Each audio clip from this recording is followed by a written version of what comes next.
grade. All right, we're on chapter 18. This one's called The Names. This is a shorter chapter, so I think we're going to read chapter 18, The Names, and chapter 19, The Practice. Okay, chapter 18. Miss Trunchbull, Matilda cried, jumping about a foot in the air. You mean she is your aunt? She brought you up? Yes, Miss Honey said. No wonder you were terrified, Matilda cried. The other day we saw her grab a girl by the pigtails and throw her over the playground fence. You haven't seen anything, Miss Honey said. After my father died when I was 5 and a half, she used to make me bathe myself all alone. And if she came up and thought I hadn't washed properly, she would push my head under the water and hold it there. But don't get me started on what she used to do. That won't help us at all. No, Matilda said, it won't. We came here, Miss Honey said, to talk about you, and I've been talking about nothing but myself the whole time. I feel like a fool. I am much more interested in just how much you can do with those amazing eyes of yours. I can move things, Matilda said. I know I can. I can push things over. How would you like it, Miss Honey said, if we made some very cautious experiments to see just how much you can move and push? Quite surprisingly, Matilda said, if you don't mind, Miss Honey, I think I would rather not. I want to go home now and think about all the things I've heard this afternoon. Miss Honey stood up at once. Of course, she said. I have kept you here far too long. Your mother will start to worry. She never does that, Matilda said, smiling. I would like to go home now, please, if you don't mind. Then come along, Miss Honey said. I'm sorry I gave you such a rotten tea. You didn't at all, Matilda said. I loved it. The two of them walked all the way to Matilda's house in complete silence. Miss Honey sensed that Matilda wanted it that way. The child seemed so lost in thought she hardly looked where she was walking, and when she reached the gate of Matilda's home, Miss Honey said, You had better forget everything I told you this afternoon.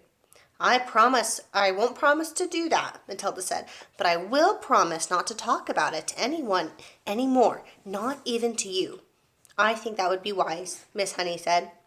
I won't promise to stop thinking about it, though, Miss Honey, Matilda said. I've been thinking about it all the way back from your cottage, and I believe I've got just a tiny little bit of an idea. You mustn't, Miss Honey said. Please forget it. I would like to ask you 3 things before I stop talking about it, Matilda said. Will you please answer them, Miss Honey?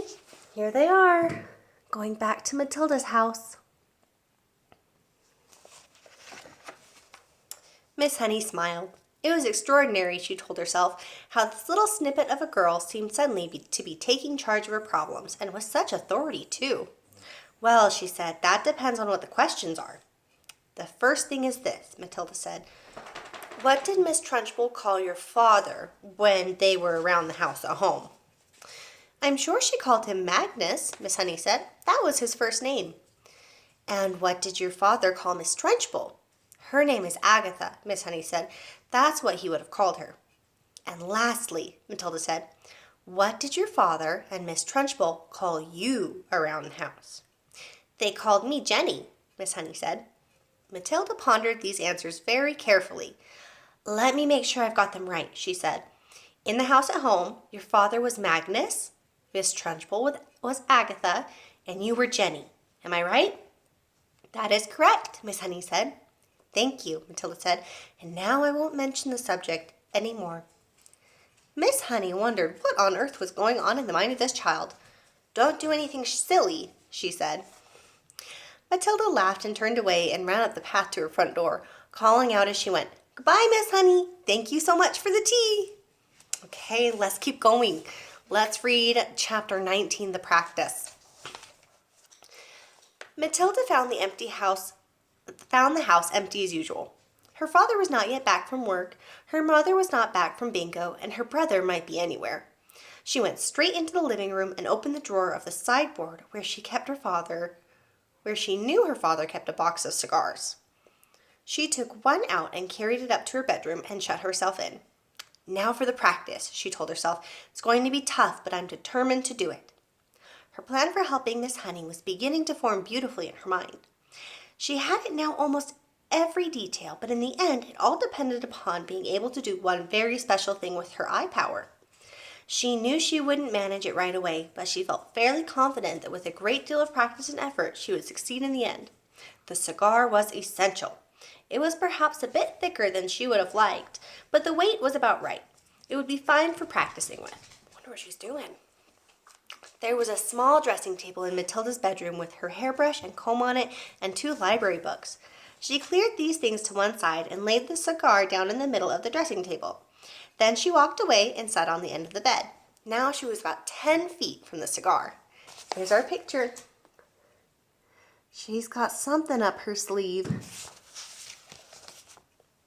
She settled herself and began to concentrate, and very quickly this time she felt the electricity beginning to flow inside her head, gathering itself behind the eyes, and the eyes became hot, and millions of tiny invisible hands began to push out like sparks toward the cigar.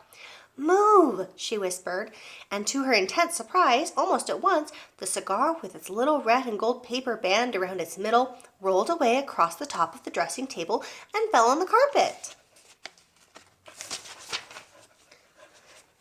Matilda had enjoyed that. It was lovely doing it. She had felt as though sparks were going round and round inside her head and flashing out of her eyes. It had given her a sense of power that was almost ethereal. And how quick it had been this time! How simple! Here she is on her bed. She's practicing. She crossed the bedroom and picked up the cigar and put it back on the table. Now for the difficult one, she thought. But if I have the power to push, then surely I also have the power to lift. It is vital to learn how to lift it. I must learn how to lift it right up in the air and keep it there. It's not a very heavy thing, a cigar. She sat on the end of the bed and started again.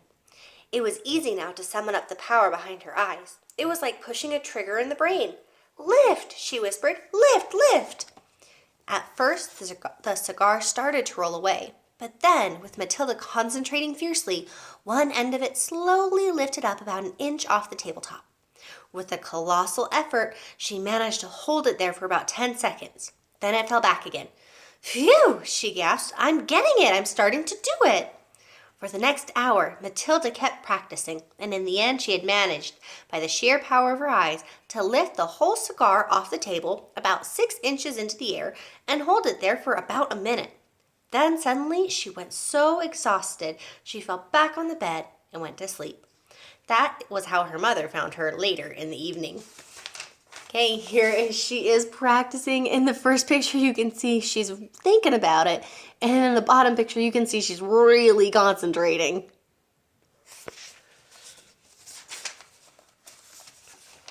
"What's the matter with you?" the mother said, waking her up.